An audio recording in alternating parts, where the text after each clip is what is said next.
Yes, thank you, Bernard. Good evening, everyone. Well, it must be said the weather in Dundalk this evening is as grim as the mood surrounding the town's pre-eminent football club. Relegation just 5 years after their 5th league title in 6 seasons, confirmed last week. And unfortunately for them, they've made as many headlines off the field as they have on it in recent weeks. But none of that will concern Shamrock Rovers. Shelbourne's win over Drogheda United on Friday has brought unvarnished clarity to the task facing the 5 in a row chasing champions tonight. If they beat their hosts at Oriel Park, they will take the title race down to the final day. Anything other than 3 points, they surrender that League of Ireland crown they've held on to so tightly to Damien Duff's resilient team.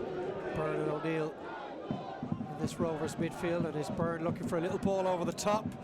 Well, there was a collision there just as Mandrea was trying to get on the end of it. I think you'd like to earn it as soon as possible. Well, a Rovers win, and it sets up that grandstand finale in 5 days. Here come Dundalk though. That's not a bad ball across, and it just wanted to run for them. Old Kenny arrived on the scene, and it went through his legs, I think. Back inside by Sean Keogh. And just a little warning for Shamrock Rovers that they're not going to have it all their own way this evening. As you say, Dave, Horgan does really well, gets to the byline. So it's Horgan who plays the ball over the top, little bit of backspin, keeps it on the pitch. Once it gets fired. Ball lifted into the area by Horgan. Whole cluster of players beneath the ball as it drop breaks out to Durbin. Oh, that's a really clever ball. Didn't really attack it, Robbie Mahan. Ball is still alive, lifted in by Horgan again. The ball darting around that penalty area, and a snapshot coming in from Mountney, who had his head in his hands. He feels at the very least he should have hit the target, as does his manager, John Daly. I feel a lot of the Dundalk fans are starting to feel like I am. There might be something here for them. Bit of pinball in the box, drops out to Mountney. Shamrock Rovers defender manages to get in the way, gets a little deflection on it, goes behind for a corner kick, but it's not convincing defender from Rovers. So it'll be an in-swinger from Darrell Horgan.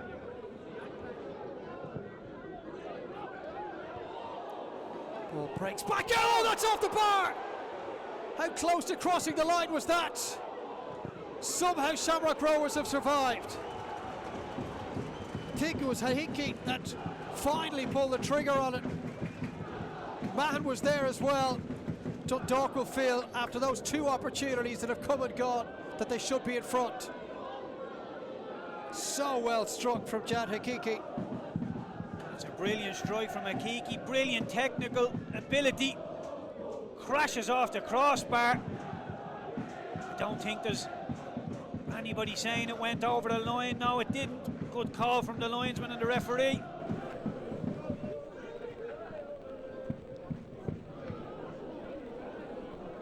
Nice drop of the left shoulder from Hideki, and a little ball over the top for Robbie Mahan. Horgan wants the ball delivered into the area. Mahan digs the ball out. It's just beyond Horgan. He didn't quite get there on time. Keeping it alive is Durbin, and in the end it ends up in a Shamrock Rovers goal kick.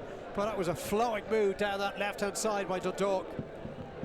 Brilliant football from Dundalk. Keogh gets Mahan in behind. It's a lovely ball. Mahan's first touch is good. Gets it out in front of him. He's looking for Horgan. You see him looking across the 18-yard box. Horgan stifles his run, goes towards the front post. The ball gets fired across the 6-yard box. Unlucky. Little ball forward towards Old Kenny.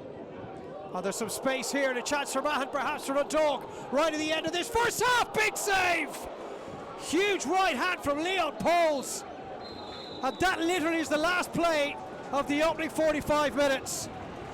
Robbie Mahan so close to opening the scoring with a really well struck effort, having been picked out by a wonderful ball.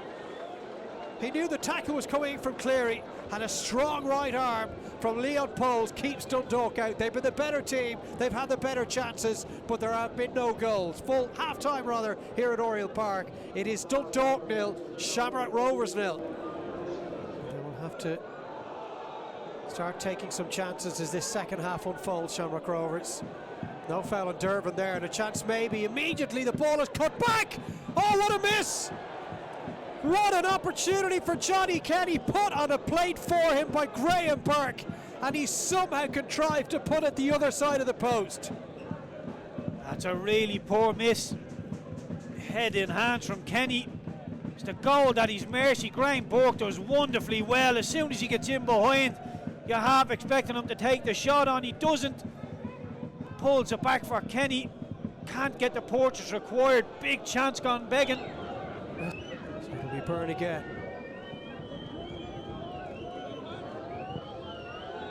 All the way to the edge of that 6-yard box. Back in by Cleary. It'll break out to Burke once more. Floats one across. And all the way out to Watts, who strikes it well! Dylan Watts finds the bottom corner! The moment Shamrock Rovers and their supporters have been waiting for. Delivered 3 minutes before the hour mark by Dylan Watts, who caught that sweetly from the right side of the penalty area. His 5th goal of the season and potentially his most important. It's a brilliant hit from Watts. The edge of the box does really well to keep it down. So often we've seen players just trash at it. It goes flying over the bar.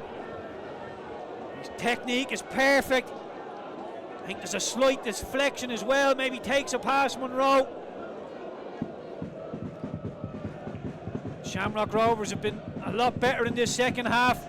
Asked a lot more questions defensively at Dundalk. This will be a brilliant view here as it comes out to Watts, does well, gets his knee over the ball, keeps it down, finds the back of the net. Huge goal for Shamrock Rovers. By Horgan. And the header towards goal is beaten away. I think might have ended up being an own goal.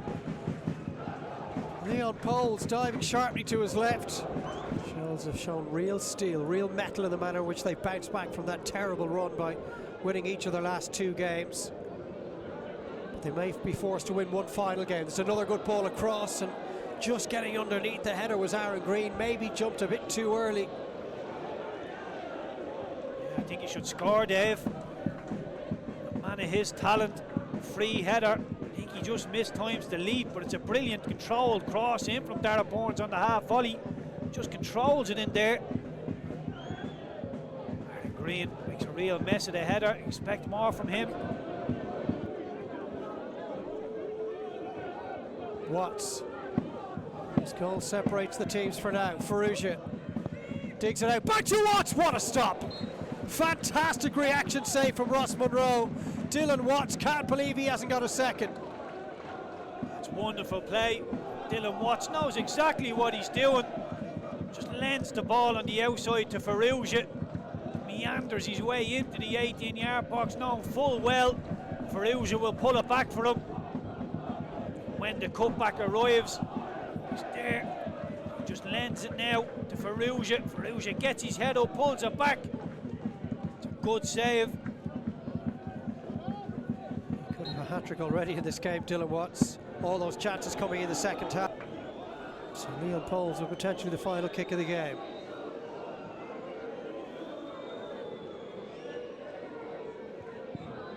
And indeed it is.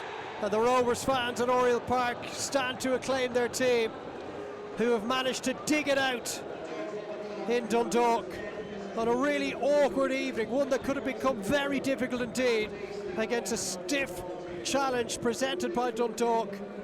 John Daly's side certainly gave him the performance he was looking for before the game. And in the end, it was a single solitary strike that separated the two teams. And it was one of real quality as well from Dylan Watts. And it is that goal that has given Rovers the 3 points they came for. And it all comes down to next Friday night. Full time at Oriel Park. It's finished Dundalk 0, Shamrock Rovers 1.